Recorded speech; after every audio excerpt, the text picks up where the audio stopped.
पिताजी जल्दी चलिए, वरना मैं आज स्कूल में देरी से पहुंचूंगा। मेरी टीचर बहुत गुस्सा करती है। हाँ हाँ बेटा, अभी चलते हैं, बस 2 मिनट रुको। तभी रमेश की पत्नी कमरे से बाहर आती है और रमेश से कहती है, सुनिए जी, आज शाम को आप ऑफिस से जरा जल्दी घर आ जाइएगा। याद है ना, आज आपको मुझे शॉपिंग कराने के लिए लेकर जाना है। अरे भाग्यवान, इस महीने हाथ जरा तंग है। मेरी मानो तो शॉपिंग का विचार कुछ दिनों के लिए अपने दिमाग से निकाल ही दो। मैं तुम्हें अगले महीने पक्का शॉपिंग कराने ले जाऊंगा। अभी मुझे चलना चाहिए, वरना राजू को स्कूल पहुंचने में देर हो जाएगी। देखिए जी, अब आपके ये बहाने पुराने हो चुके हैं। मैं कुछ नहीं जानती। आज शाम को मुझे शॉपिंग करने जाना है, मतलब जाना है। आगे आपकी मर्जी।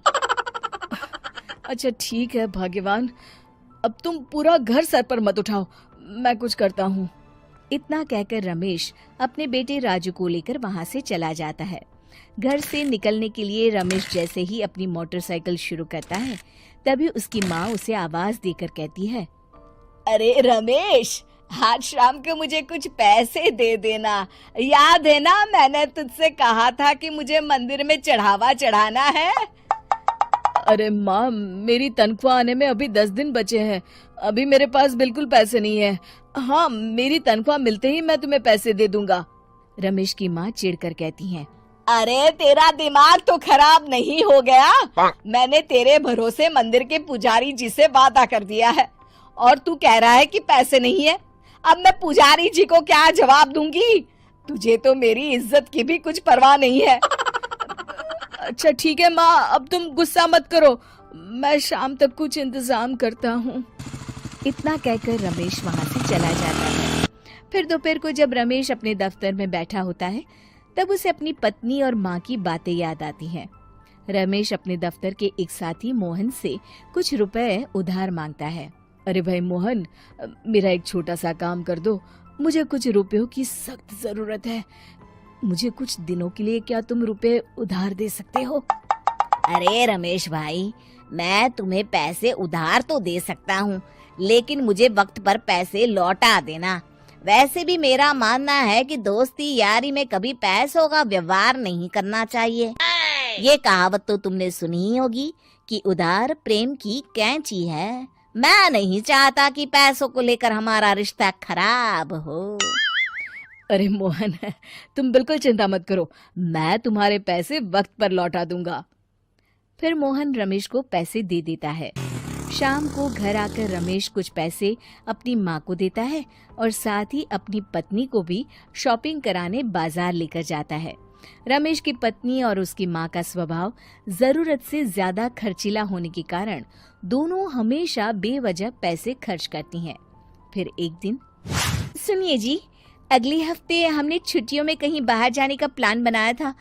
आपने पैसों का इंतजाम कर लिया ना? अरे अभी कहाँ, अभी तो मेरे पास बिल्कुल पैसे नहीं है। हम कभी और चले जाएंगे। देखिए जी, मैंने सभी सहेलियों से कह दिया है कि मैं बाहर घूमने जा रही हूँ। अगर मैं नहीं गई तो सब मुझ पर हंसेंगी। आप कहीं से भी पैसों का इंतजाम कीजिए जी। इतना कहकर रमेश की पत्नी वहाँ से चली जाती है।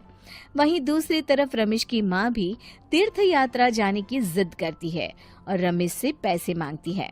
फिर अगले दिन रमेश एक सेठ से पैसे उधार लेकर अपनी पत्नी और बेटे को घुमाने ले जाता है और अपनी माँ को भी तीर्थ यात्रा पर भेज देता है। लेकिन जैसे ही रमेश अपनी छुट्टियां बिताकर वापस आता है, कर्जदार उसका जीना मुश्किल कर देते हैं। इतना ज्यादा कर्ज एक साथ अपने ऊपर देख रमेश काफी परेशान रहने लगता है।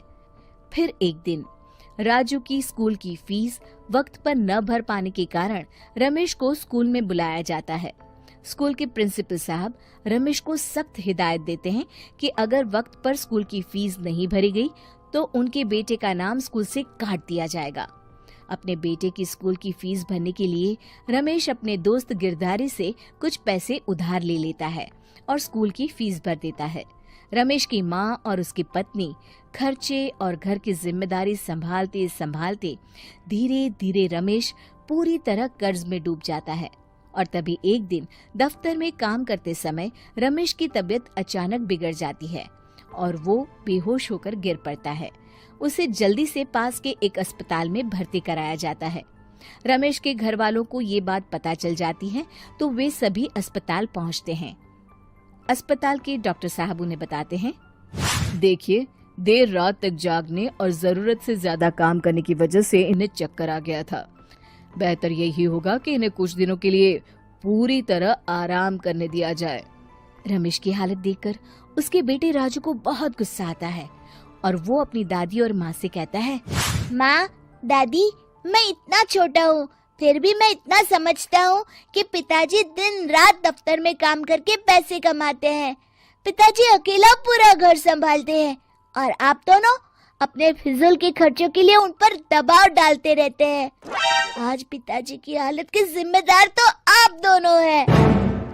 राजू की समझदारी भरी बातें सुनकर रमेश की माँ और पत्नी को अपनी गलती का एहसास होता है और दोनों की आंखों में आंसू आ जाते हैं।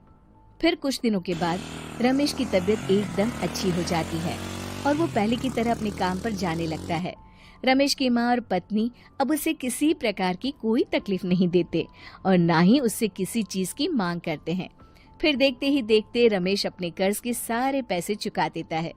उसकी जिंदगी पहले की तरह अच्छी हो जाती है और वो अपने परिवार के साथ खुशी खुशी रहने लगता है।